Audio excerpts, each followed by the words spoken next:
आज बुद्धको मूर्ति अनावरण देवकोटा संघको अद्वितीय कार्यक्रम 27 तारिक डिसेम्बरको दिन हामीलाई यस कार्यक्रमको रसस्वादन गर्ने शुभ अवसर मिल्यो, जहाँ हामीले बुद्धको मूर्ति देख्न पायौँ। देवकोटाको पूर्णाङ्ग शालिग दरवाजामै दाहिनेतर्फ भित्रबाट आउँदा अनि बाहिरबाट जाँदा देब्रेतर्फ देख्न पायौँ। साथसाथै हाम्रा दिग्गजहरूले आफ्नो मन्तव्य राखे साहित्यमाथि, भाषामाथि, संस्थानमाथि, साथै शालिग अनावरणहरूमाथि। अनि अब चाँडै देवकोटा संघले अरिबहादुर गुरुङको शालिग पनि निर्माण गरेर सिलगढीमा राख्ने भएको कुरोलाई पनि सार्वजनिक गरियो।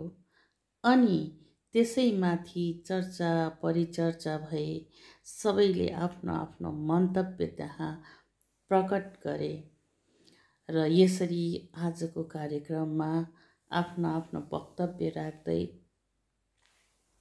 सिलगढीका सामाजिक कार्यकर्ताहरू अग्रसर भई अघि आए। अनि अब चाँडै नै यो मूर्तिको पनि अनावरण हुनेछ र त्यसभन्दा पहिलेको सत्रमा राखिएको सम्भाषणहरू यहाँ टुक्रा म तपाईहरुलाई राख्न चाहन्छु। दाजुभाइ दिदीबहिनीहरू, आज धेरै दिनदेखि प्रतीक्षा गरिएको देवकोटाको शालिग पनि अनावरण भयो। अनि संयोग के पर्यो भने कवि अगमसिंह गिरीको जन्म जयन्ती पनि आजै पर्यो।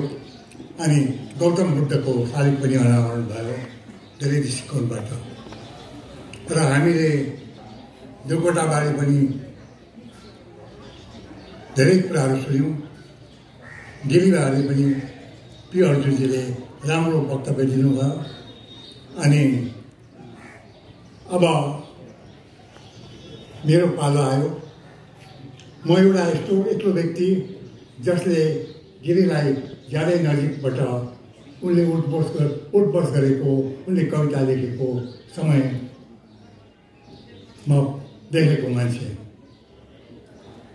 अगमसिंह गिरीको समय अर्कै थियो। त्यस बेला न त उनले लेखेका कृतिहरू बिक्री हुन्थे, न त उनको कुनै कदर हुन्थ्यो। उनी जहिले पनि मञ्चमा गएर भन्नुहुन्थ्यो, लेखक कविहरूलाई जीवित अवस्थामा सम्मान गर्नुपर्छ। लेखक कविहरूलाई मरेपछि शोकसभा गरेर 2 मिनट उठेर मौन धारण गरेर केही हुँदैन भन्नुहुन्थ्यो। तर विडम्बना के भयो भनेदेखि ती गिरीले आफ्नो जीवनकालमा कुनै पुरस्कार पाएनन्, कुनै सम्मान पाएनन्। उनले उठाएको आवाजले गर्दाखेरि आज हामी पुरस्कृत भइरहेका छौँ, सम्मानित भइरहेका छौँ।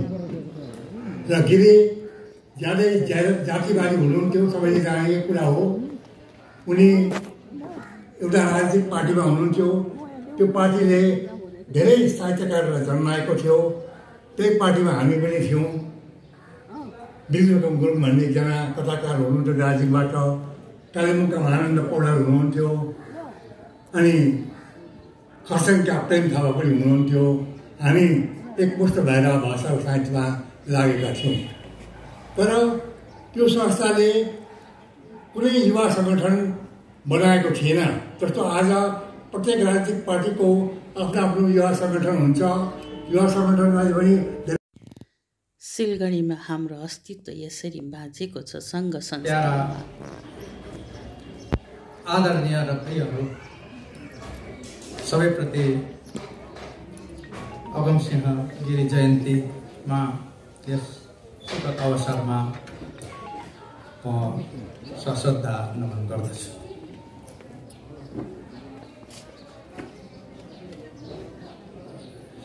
यो साहित्यिक कार्यक्रम भए पनि एउटा आध्यात्मिक विषयलाई स्थान दिनु एउटा महत्त्वपूर्ण संयोग भयो, जहाँ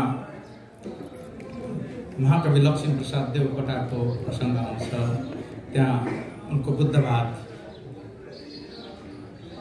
पानातिपाता बेरमणि शिक्षापदं समादयामि। पानातिपाता बेरमणि शिक्षापदं समादयामि। आदिन्नादाना बेरमणि शिक्षापदं समादयामि।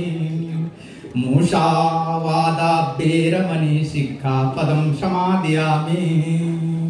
कामेषु मिथ्याचार बेरमणि शिक्षापदं समादयामि। शूरा वेरयवज्ज पुमडट्ठाना बेरमणि शिक्षापदं समादयामि। साधु साधु साधु। यो कुरा हामी देवका महाकवि देवकोटाका ग्रन्थहरूतिर पाउँदछौँ। यहाँ पूर्व वक्ता डाक्टर टेकबहादुर छेत्रीले यसबारेमा धेरै प्रकाश पारे र हाम्रा कतिपय विद्यार्थीहरूले हामीले यसमा संशोधन आरम्भ गरिसकेका छौँ र नयाँ पिँढीका शोधार्थीहरूले जस्तै अगमसिंह गिरीभन्दा अगाडिका कविहरू ओकियामा गोइन, श्री वीरेन्द्र दानखालिङ जस्ता कविहरूमाथि बुद्धवाद रहस्यवाद बारेमा पनि विमर्श भइरहेका छन्। अहिले नयाँ पिँढीका शोधार्थीहरूले त्यसबारेमा राम्रो काम गर्दैछन्। हामीले जति जान्दछौँ नयाँ पिँढीका शोधार्थीहरूले अझै बेसी खोजी गर्दछन्। कस्तो हुन्थ्यो भने काशी हिन्दू विश्वविद्यालयमा एउटा सीमित सङ्ख्यामा उनीहरू छन्, तर त्यो सत्सङ्ग चाहिँ कस्तो हुन्छ भने विभिन्न भाषीका शोधार्थीहरूसित हुन्थ्यो। आज डाक्टर सृजना शर्मा मेरा विद्यापुत्र र विद्यापुत्री, रक्तपुत्री त हुन्छन्, कोही दत्तपुत्री हुन्छन्। यिनीहरू चाहिँ मेरा विद्यापुत्र विद्यापुत्री हुन् र यिनीहरूसित कुरा हुँदाखेरि यिनीहरूले एकदिन भनेको छ के भने पुनर्जन्म पायो भने र मान्छे हुनु पाएन भने किरा भएर जन्म, जो चाहिँ पुस्तकालयमा चाहिँ किरा भएर बस्नु, त्यो मन बनाउने शोधार्थी। अब यहाँ मुख्य कुरा सीमित समयमा के भन्छु भने हामी प्रशंसावादी अभिभाषणहरू धेरै सुन्छौँ र अब समय चाहिँ कस्तो छ भने यी पुराना पिँढीले गरेका त्रुटिहरूको संशोधन गर्ने पनि समय आएको छ। हामीले कसरी देवकोटाले हेर्छौँ र देवकोटाले पनि भुल त गर्छन्, किनभने मान्छे हुन् नि त। भगवान् बुद्धमा दोष देखे, भगवान् बुद्धको दोष देख्ने अब आदि शङ्कराचार्य, अब शङ्कराचार्यको दोष देख्नेहरू पनि यो रेनेसाँसहरू धेरै भइदिए। अब यो यसरी जसले आलोचना भएर नै सभ्यताको विकास हुन्छ। सभ्यताको विकास हुनुको लागि आलोचना हुनुपर्छ र अगमसिंह गिरीलाई कुन ढङ्गमा हामीले हेर्नु, उनको विचार के अब अलिकति आलोचना गर्दाखेरि यहाँ गर्नु नभने त्यो जन्मोत्सवमा, तर यो अलिकति विचार राखेको मात्रै एउटा अनुनय के छ भने राजनीतिक दृष्टिले कतिसम्म हामीलाई लाभ भएको छ। किनभने त्यसबेला भारतीय पत्रिका पारसमणि प्रधानले एउटा डिस्कोर्स सुरु गरिसकेको थिए, किनभने हामीले चाहिँ भारत माताप्रति नै श्रद्धावान हुनुपर्छ। पार्वती देवाङज्यूको उद्घोषणा रोचक थियो। श्रद्धेय श्री नरबहादुर दाहालज्यू, मेरा श्रद्धेय गुरु प्रोफेसर दिवाकर प्रधानज्यू, श्रद्धेय वरिष्ठ र अग्रजन अनि प्रिय सबैमा मेरो न्यानो अभिवादन छ। सिलगढी देवकोटा सङ्घले मलाई दिएको यस अवसरमा यहाँहरू समक्ष विशेष 3वटा विषयमा आफ्नो मन्तव्य राख्ने अनुमति यहाँहरूबाट चाहे।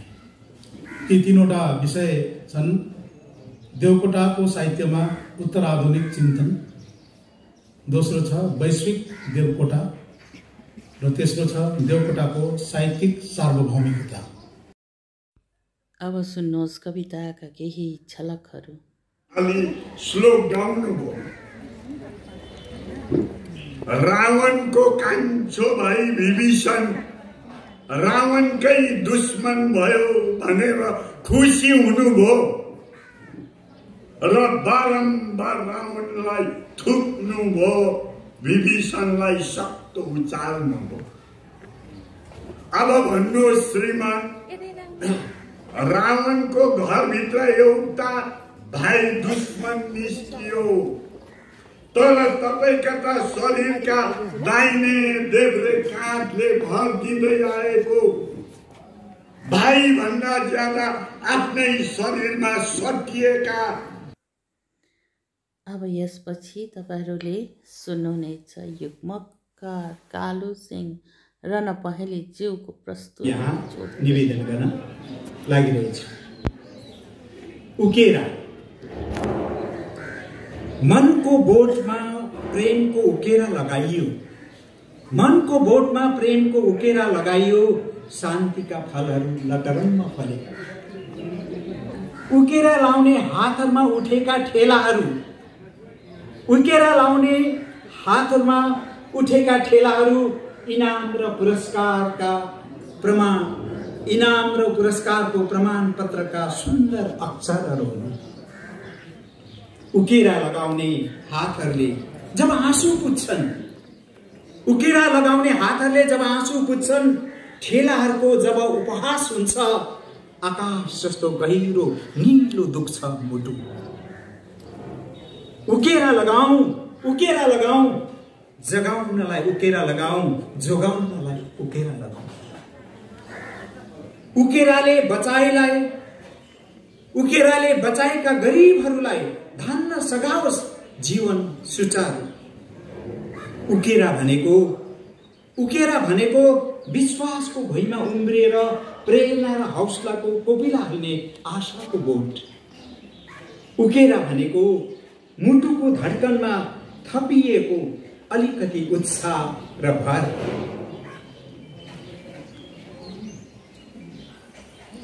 नसाहरमा थपिदिएको अलिकति जोश, अलिकति आत्मबलको टनिक।